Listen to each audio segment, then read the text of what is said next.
Over the years, I would think I would have more to say about my Uncle Dan.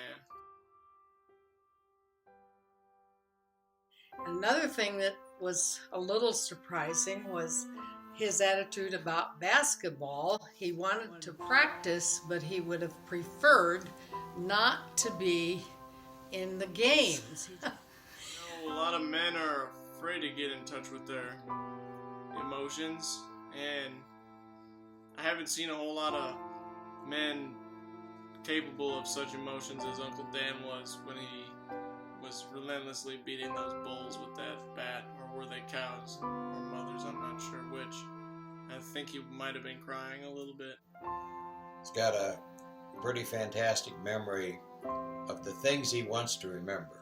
I think he's the only one that can go out and name his cows and tell which calf belongs to which cow.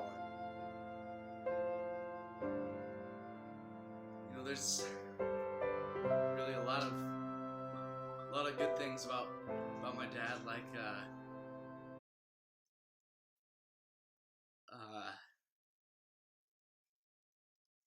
cut. Dan isn't my uncle, but I do know a lot about him. He's got these hands.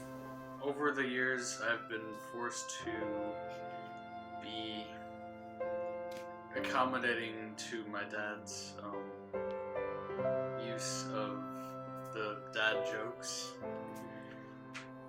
They've been getting worse and worse as he's been getting older, He's just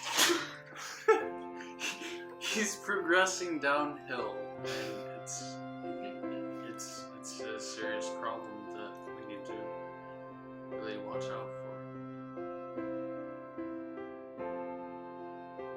One of the things that I remember about Dan when he was in high school, he just never had nightlife. Particularly, he wanted to go to bed early, and I was surprised that somebody his age would want to do that instead of running around with his friends, perhaps. When he went to Australia, he came home from there not thinking he had any interest in college. And so he worked for a year. Then he came home from that, and he says, "Mom, I'm going to go to college." And he moved back home. I think I need to say something about Dan, I always thought he was rather effeminate, kind of girlish. I don't know, it just strikes me as being out of place, for a farmer. Okay, one of the things I remember is when we went to Washington, D.C., Dan really didn't want to go. The rest of us did, and after we got out there, I'd bought tickets to go to the Kennedy Center. There was a basketball game on, and Dan said, I'd rather stay in the hotel and watch basketball games than go to the Kennedy Center. When he came back from Australia, got off the plane and got a long ponytail halfway down his back, and Margaret walked right by him. She didn't even recognize him.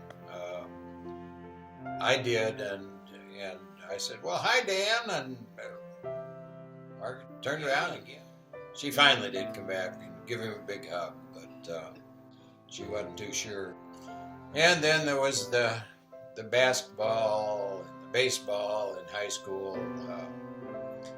He was a decent pitcher, and I think he did some catching, but pitching was his real thing, and then his shortstop, second base, and somewhere in the infield at least.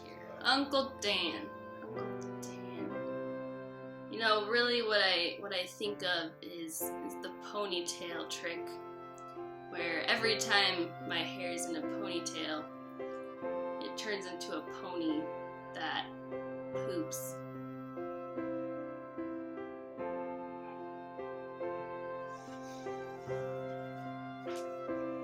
I've known Dan for about a year now. I've always noticed he had a good style. I've always liked the overalls. When he talks to me, I never really know if I should laugh or cry. Usually I laugh till I cry uncomfortably. I can't think of anybody better. What? Oh, about Dan? Oh. Well. Well, Dan, he's okay. I mean, we're just friends, so I've been watching him for a few years. And yeah.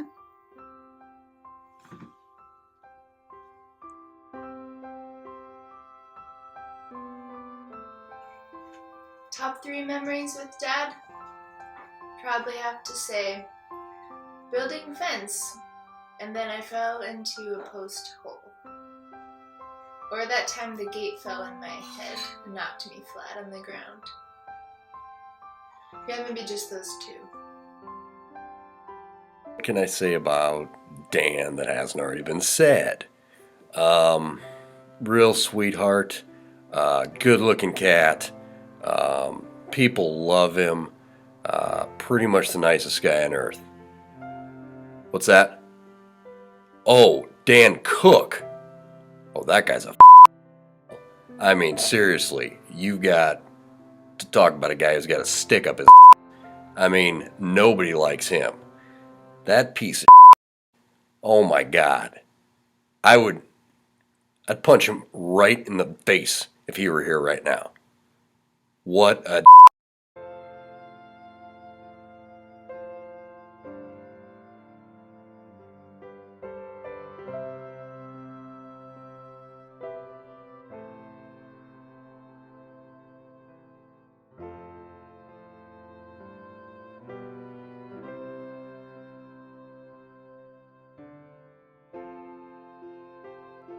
Cut. Happy Father's Day, and have a good time. Enjoy your day, Dan. So long.